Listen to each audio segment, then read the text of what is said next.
Welcome to 99 TV sports. నేను Lakshmi. T20 cricket అనేది సాంప్రదాయ టెస్ట్ వన్డే ఫార్మేట్లకు భిన్నంగా క్రికెట్ కి పూర్తి కొత్త ఊపిరి పోసిన ఫార్మేట్. వేగం, వినోదం, ఉత్కంఠ అన్నీ కలిసిన ఈ ఆట ప్రపంచవ్యాప్తంగా కోట్లాది మంది అభిమానులను సంపాదించుకుంది. ముఖ్యంగా టీ20 వరల్డ్ కప్ అనేది దేశాల మధ్య అత్యంత ప్రతిష్టాత్మక టోర్నమెంట్గా మారింది. 2007లో మొదటిసారి ప్రారంభమైన ఈ ప్రపంచ కప్ నుండి ఇప్పటి వరకు ఎన్నో మలుపులు, ఎన్నో సంచలనాలు, ఎన్నో చారిత్రక విజయాలు చోటు చేసుకున్నాయి. టీ20 ఫార్మేట్ మొదలైనప్పుడు చాలా మంది దీన్ని సీరియస్గా తీసుకోలేదు. ఇది కేవలం వినోదం కోసం తీసుకొచ్చిన చిన్న ఫార్మేట్ అనే భావన ఉండేది. కానీ కాలక్రమేణా టీ20 క్రికెట్ అంతర్జాతీయ స్థాయిలో క్రికెట్ ముఖ చిత్రాన్నే మార్చేసింది. ఆటగాళ్ల స్టైల్, వ్యూహాలు, ఫిట్నెస్, బ్యాటింగ్ అప్రోచ్ అన్నీ కొత్తగా రూపాంతరం చెందాయి. ముఖ్యంగా వరల్డ్ కప్ లాంటి టోర్నమెంట్లు యువ ఆటగాళ్లకు అంతర్జాతీయ గుర్తింపు తీసుకొచ్చే వేదికలుగా మారాయి. 2007లో జరిగిన మొదటి టీ20 వరల్డ్ కప్ భారత క్రికెట్ చరిత్రలో ఒక మైలురాయి. అప్పట్లో సీనియర్ ఆటగాళ్లు లేని యువ భారత జట్టు ఎవరూ పెద్దగా ఆశించని పరిస్థితుల్లో ఫైనల్కి చేరుకుంది. ఫైనల్లో పాకిస్తాన్తో జరిగిన మ్యాచ్ అయితే ఇప్పటికీ క్రికెట్ అభిమానుల మదిలో నిలిచిపోతుంది. చివరి ఓవర్లో మిస్బా ఉల్ హక్ ఆడిన షాట్, శ్రీశాంత్ క్యాచ్, భారత్ విజయం. ఇవన్నీ కూడా టీ20 చరిత్రలో ఎప్పటికీ గుర్తుండిపోయే క్షణాలు.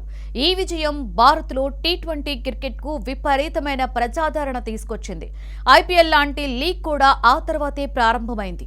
2009లో పాకిస్తాన్ టీ20 వరల్డ్ కప్ గెలిచి చరిత్రను సృష్టించింది. అప్పట్లో ఉగ్రదాడుల నేపథ్యంలో పాకిస్తాన్ క్రికెట్ తీవ్ర ఒత్తిడిలో ఉండేది. అంతర్జాతీయ మ్యాచ్లు కూడా వారి దేశంలో జరగడం కష్టమైన పరిస్థితి. అలాంటి సమయంలో పాకిస్తాన్ జట్టు వరల్డ్ కప్ గెలవడం వారి దేశానికి ఒక భావోద్వేగ విజయంగా మారింది. 2010లో ఇంగ్లాండ్ టీ20 వరల్డ్ కప్ గెలవడం మరో ముఖ్యమైన మలుపు. అప్పటి వరకు ఇంగ్లాండ్ను టీ20లో బలమైన జట్టుగా పెద్దగా ఎవ్వరూ భావించలేదు. కానీ ఆ టోర్నమెంట్లో ఆస్ట్రేలియాను ఫైనల్లో ఓడించి ఇంగ్లాండ్ విజయాన్ని సాధించింది. ఈ విజయం తర్వాత ఇంగ్లాండ్ క్రికెట్ తమ ఆట శైలిని పూర్తిగా మార్చుకుంది. ఆ తర్వాత కాలంలో ఇంగ్లాండ్ లిమిటెడ్ ఓవర్ల క్రికెట్లో ప్రపంచ స్థాయి జట్టుగా ఎదగడానికి ఈ విజయం పునాది వేసింది. 2012లో వెస్టిండీస్ తొలిసారి టీ20 వరల్డ్ కప్ను గెలిచింది. ఇది కరేబియన్ క్రికెట్కు కొత్త ఉత్సాహాన్ని ఇచ్చింది. బ్రావో, గ్రేల్, పోలార్ 20 పవర్ హిట్లర్లు ప్రపంచానికి తమ అసలైన శక్తిని చూపించారు. ఫైనల్లో శ్రీలంకను ఓడించి కప్పు గెలవడంతో వెస్టిండీస్ మళ్లీ ప్రపంచ క్రికెట్ మ్యాప్లోకి బలంగా వచ్చింది. ముఖ్యంగా టీ20 ఫార్మేట్లో వెస్టిండీస్ ఒక బ్రాండ్గా మారిపోయింది.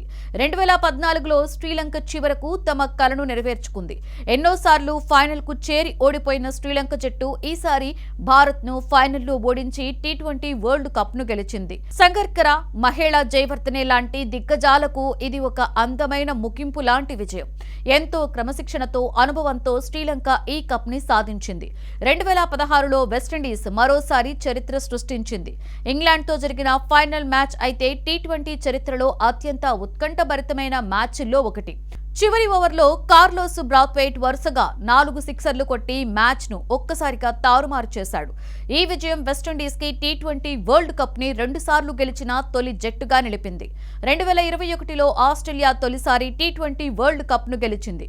ఇప్పటి వరకు అన్ని ఫార్మేట్లలో ప్రపంచ ఛాంపియన్స్గా ఉన్న ఆస్ట్రేలియాకు టీ20 కప్ మాత్రం దూరంగా ఉండేది. కానీ న్యూజిలాండ్ను ఫైనల్లో ఓడించి ఆ లోటును తీర్చుకుంది. 2022లో ఇంగ్లాండ్ మరోసారి ఛాంపియన్గా నిలిచింది. పాకిస్తాన్తో జరిగిన ఫైనల్లో పూర్తి ఆధిపత్యంతో విజయాన్ని సాధించింది. ఈ విజయంతో ఇంగ్లాండ్ టీ20తో పాటు వన్డే వరల్డ్ కప్ కూడా ఒకేసారి తమ దగ్గర ఉంచుకున్న తొలి జట్టుగా రికార్డు సృష్టించింది. ఇది ఇంగ్లాండ్ ఆధునిక క్రికెట్లో ఎంత బలంగా మారిందో చూపించే ఉదాహరణ. 2024లో భారత్ మరోసారి టీ20 వరల్డ్ కప్ గెలిచి 17 ఏళ్ల నిరీక్షణకు ముగింపు పలికింది. దక్షిణాసియాతో జరిగిన ఫైనల్లో భారత్ అద్భుతమైన పోరాటం చేసి విజయాన్ని సాధించింది. ముఖ్యంగా ఈ విజయం భారత అభిమానులకు భావోద్వేగంగా మారింది. గత కొన్నేళ్లుగా ఐసీసీ టోర్నమెంట్లో ఫైనల్స్లో సెమీస్లో ఓడిపోతున్న భారత్ చివరికి కప్పు గెలవడంతో విమర్శలకు సమాధానం చెప్పింది. యువ ఆటగాళ్లు, అనుభవజ్ఞులు కలిసి సాధించిన ఈ విజయం భారత టీ20 క్రికెట్కు కొత్త దిశను చూపించింది. మొత్తం టీ20 వరల్డ్ కప్ చరిత్రను చూస్తే ఈ ఫార్మేట్ ఎంత వేగంగా మారిందో అర్థమవుతోంది. మొదట్లో అనుభవజ్ఞుల ఆట ఆధిపత్యం కనిపించినా కాలక్రమేణా యువ ఆటగాళ్లు, ఆల్రౌండర్లు, పవర్ హిట్లర్లు కీలకంగా మారారు. ఫిట్నెస్, ఫీల్డింగ్, డేటా అనాలిసిస్ వ్యూహాలు అన్ని టీ20లో కీలక పాత్ర పోషిస్తున్నాయి. ఒక్క తప్పు, ఒక్క ఓవర్, ఒక్క క్యాచ్ కూడా మ్యాచ్ ఫలితాన్ని మార్చేస్తోంది. టీ20 వరల్డ్ కప్ అనేది ఇప్పుడు కేవలం క్రికెట్ టోర్నమెంట్ మాత్రమే కాదు, ఇది దేశాల మధ్య ప్రతిష్ట, ఆటగాళ్ల కెరియర్స్ ను మార్చే వేదిక, అభిమానుల భావోద్వేగాలకు ప్రతీక. ఈ టోర్నమెంటు ప్రపంచ క్రికెట్ ను కొత్త మలుపుకు తీసుకువెళ్తూనే ఉంది. భవిష్యత్తులో కూడా టీ20 ఫార్మేట్ మరింత వేగంగా, మరింత ఉత్కంఠభరితంగా మారుతుంది అనడంలో ఎలాంటి సందేహం లేదు.